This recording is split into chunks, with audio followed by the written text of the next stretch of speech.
जोंहा थांनाय 7 जुलाइनिफ्राय दिनै 9 जुलाइसिम माने सानथामनि हाबाफारि लानानै जोंहा स्किल डेभेलपमेन्ट ट्रान्सलेसन वार्कशप जादों बर' लेंगुवेजनि सायावहाय। बे सेएलआ बे इन्डियान लेंगुवेजेसनि सायाव खुङो आरो जोंनियावहाय बड'लेण्ड मुलुगसोलोंसालियाव बर' रावनि सायाव खुंफैदों बिथांमोनहा। जोबोद मोजां मोनसे हाबाफारि आरो बियो बिथांमोननि सेएलनि सिङावहाय एनटिएमनि बियो मोनसे मख'जाथाव प्रजेक्ट आरो बे प्रजेक्टनि दारै बिथांमोनहा गुबुन गुबुन रावनि सायावहाय बेबायदि हाबाफारिफोरखौ लाबाय थायो। दा जोंनियावबो बोरैबा माने खाफाला गेवदों होनजागोन। जोंनि बर' बिफानावहाय जों बेखौ खुंनो खाबु मोननानै जों गावखौनो गाव जोबोद गोजोननाय मोनदों।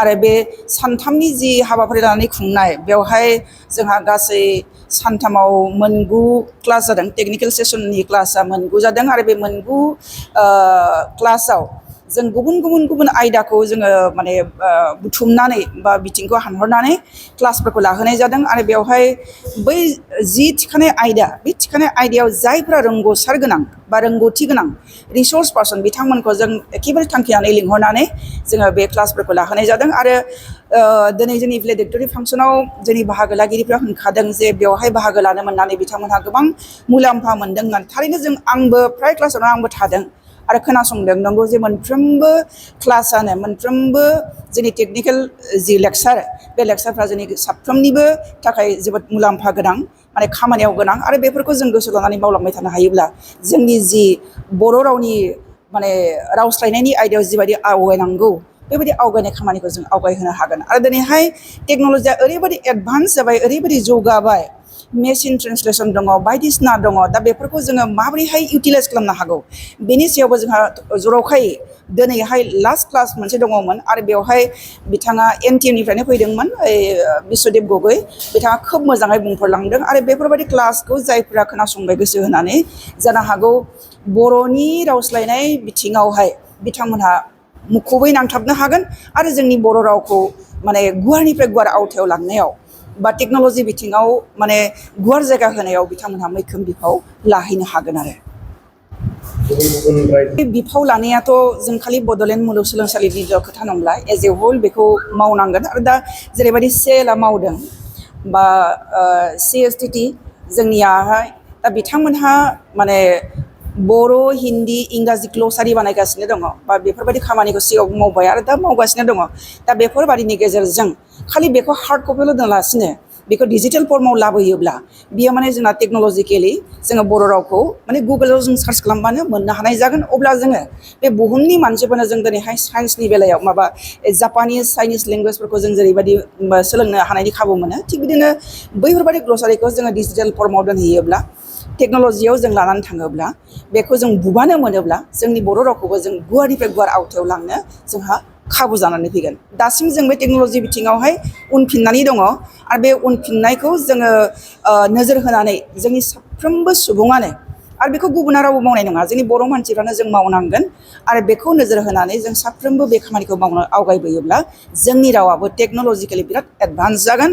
बेखौ नुहुरखानाय बाथ्राखा। खिन्थु सम लानो हागौ, खिन्थु बयबो मावनांगोन आरो गोसो होनानै मावसोमनांगोन। गोजोन्थों।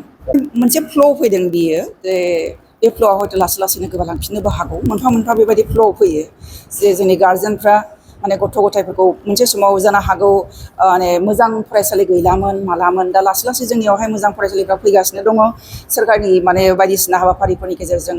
थ' जोंनि बर' बिजोंनि फरायसालिफ्रा मोजांनिफ्राय मोजां जायोब्ला जोंनि गार्जेनफ्राबो मा खालामगोन, बर' बिजोङावनो फरायनो होगोन। आरो दा आं बहाबा गामियाव खोनादों जे बिथांमोनहा मिटिं खुङो, ज' मिटिं खुङो आरो बिथांमोनहा रिजुलेसन लादोंनो जे अन्तत' क्लास गुदि फरायसालियावनो फोरोंथारनांगोन, नङाब्ला बिथांमोनखौ जुरिमाना फोनांनाय जागोन।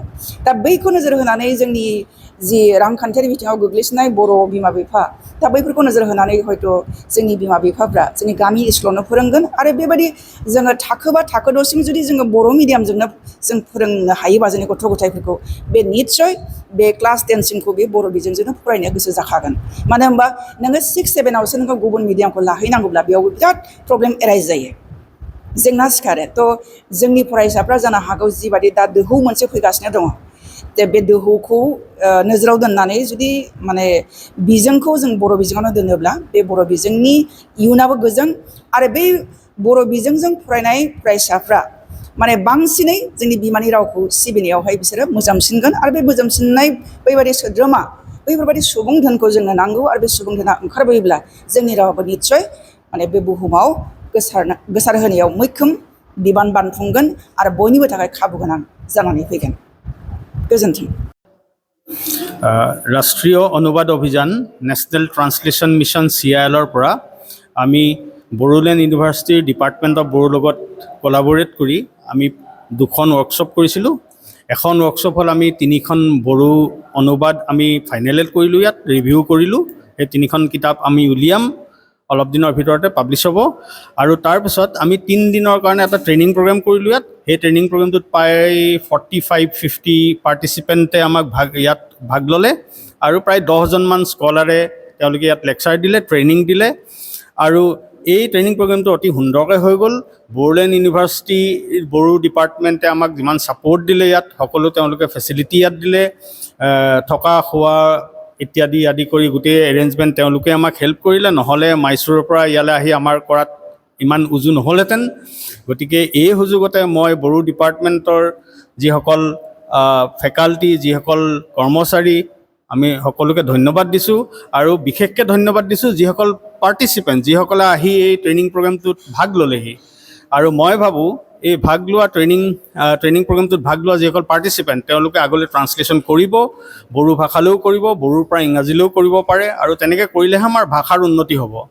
গতিকে ভাষাৰ উন্নতি কৰিবলৈ হ'লে আমি কাম কৰিব লাগিব। আৰু তাৰোপৰিও মই ইতিমধ্যে তেখেতলোকক কৈছোঁ যে আমি মাইচুৰতো ডাঙৰ ট্ৰেইনিং প্ৰগ্ৰেম এৰেঞ্জ কৰোঁ, তেওঁলোকে তালৈ আহিলে তাতো ভাগ ল'ব পাৰিব। গতিকে আজি এই 3 দিনৰ পাছত প্ৰগ্ৰেমটো অতি সফলতাৰে শেষ হ'ল। আৰু আমি ভাবিছোঁ অতি মানে নেক্সট টাইম বা ফিউচাৰত আমি কিবা আকৌ কোলাবৰেট কৰি বড়ো ডিপাৰ্টমেণ্টৰ লগতেই হওক বা বেলেগ ডিপাৰ্টমেণ্টৰ লগতেই হওক বা একেলগে চব 2-3টা ডিপাৰ্টমেণ্ট মিলি হ'লেও কিবা যদি প্ৰগ্ৰেম আমি কৰোঁ, নিশ্চয় আমি ইয়াতে কৰিবলৈ চেষ্টা কৰিম। আৰু আজি যি সামৰণি অনুষ্ঠান, সেই সামৰণি অনুষ্ঠানত অতি ভাল লগা কথা যে 2খন কিতাপ উন্মোচন হ'ল। তাৰে এখন কিতাপ আপোনাৰ এইখন আপোনাৰ বড়ো ডিপাৰ্টমেণ্টৰ এগৰাকী ফেকাল্টি লাইশ্ৰী মহিলাৰী, তেখেতৰ এখন কবিতা পুথি মেটাফিজিক্স অফ এ কংক্ৰিট চিটি। আৰু বড়ো ডিপাৰ্টমেণ্টৰে আন এগৰাকী ফেকাল্টি বিজিত গিৰি বসুমতাৰীৰ এইখন কবিতা পুথি, এইখনো আজি উন্মোচন কৰা হৈছে। বড়ো সাহিত্যলৈ এইটো এটা তেওঁলোকৰ ভাল অৱদান। মই ভাবোঁ তেওঁলোকে আগলৈও লিখি যাব আৰু পাব্লিছ কৰি যাব। Thank you. আলহী হিচাপে আপোনাৰ আজি 3 দিনৰ প্ৰগ্ৰেমটোত আমি বেলেগ বেলেগ ফিল্ডৰ মানুহ মাতিছিলোঁ। আপোনাৰ এজন আহিছিলে গুৱাহাটীৰ পৰা, প্ৰণৱজ্যোতি নাৰ্জাৰী আহিছিলে, তেখেতে কালি লেকচাৰ দিলে। ডিব্ৰুগড় ইউনিভাৰ্চিটিৰ পৰা আহিছিলে বিদুল বসুমতাৰী, তেখেতে দিলে। তাৰপিছতে আপোনাৰ অসম এইটো এডুকেশ্যন যিটো কাউন্সিল তাৰ নিজম নাৰ্জাৰী আহিছিলে। তাৰপিছতে আৰু ইয়াৰ যিসকল লোকেল আমাৰ ইন্দিৰা বড়ো মেডাম, এখেতলোকতো আছেই। গতিকে ছায়েন্সৰ পৰা আছিলে আপোনাৰ কেমেষ্ট্ৰি ডিপাৰ্টমেণ্টৰ সঞ্জয় বসুমতাৰী, তাৰপিছত জাৰ্নেলিষ্ট তেখেতৰ কি বসুমতাৰী, তেখেতো আহিলে। তেখেতে ক'লে জাৰ্নেলিজিমত কেনেকৈ ট্ৰান্সলেশ্যন হয়। গতিকে যিমানখিনি বেলেগ বেলেগ ধৰণৰ টপিক আছে সেই সকলোকে আমি আমন্ত্ৰণ কৰিছিলোঁ, তেখেতলোক আহিলে আৰু আহি আমাৰ ট্ৰেইনিংটোত হেল্প কৰিলেহি। আমি গোটেই ভাৰতৰ 22টা ভাষাত কাম কৰিছোঁ। অসমীয়াটো আমাৰ কাম হয়, বড়োটো হয়, বেংগলীটো হয়, হিন্দীটো হয়।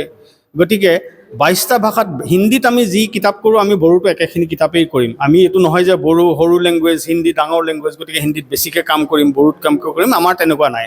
আমি চব ভাষাতে একেধৰণৰ কামেই কৰোঁ। গতিকে বড়ো বেলেগ ভাষাটো যি কাম কৰা হ'ব, যি কিতাপৰ কাম হ'ব, বড়োটো হ'ব, নিশ্চয় হ'ব।